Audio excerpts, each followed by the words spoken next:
Jauh sebelum merdeka, Indonesia pernah berada di masa kolonialisme dan imperialisme.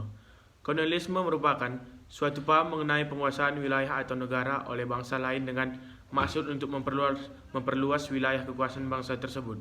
Sementara itu, imperialisme adalah sistem politik yang bertujuan menjajah negara lain untuk mendapat kekuasaan dan keuntungan yang lebih besar.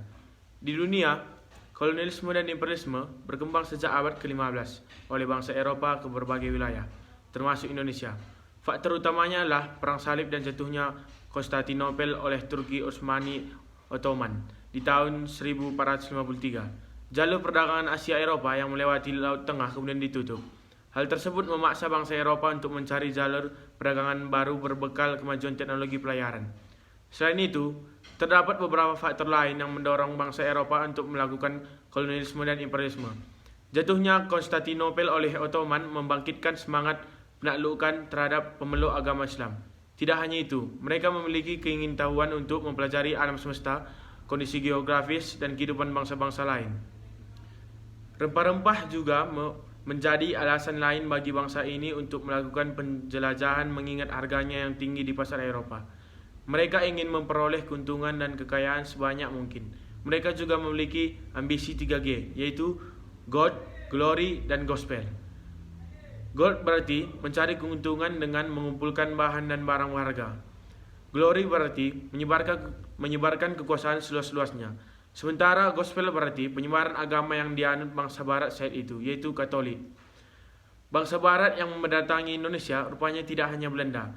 Di tahun 1511, Portugis mendarat di Malaka.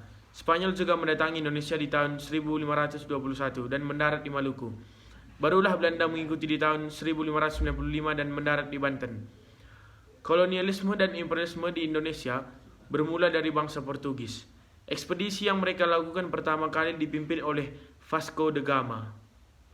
Bersama krunya, Vasco da Gama berhasil berlayar hingga mendarat di Kalkuta, India.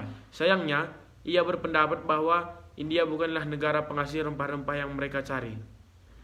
Mengikuti jejak da Gama, Alfonso de Albuquerque melaksanakan ekspedisi lanjutan. Ia dan krunya berhasil mencapai Malaka. Bangsa Spanyol juga mengikuti Portugis dalam pencarian rempah-rempah. Ekspedisi yang dilakukan oleh Christopher Columbus sayangnya belum menemukan daerah penghasil rempah-rempah. Hal tersebut kemudian mendorong Magalhães untuk melakukan pelayaran yang sama.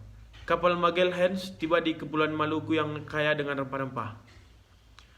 Sementara itu, ekspedisi Belanda dipimpin oleh Cornelius de Houtman.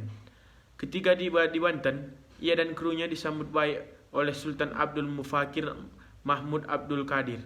Tapi, Belanda berniat untuk memonopoli pasar di sana, hingga akhirnya mereka diusir. Belanda kembali lagi di tahun 1598 dengan tujuan berdagang, tapi mereka menyebar dari Banten hingga ke Maluku.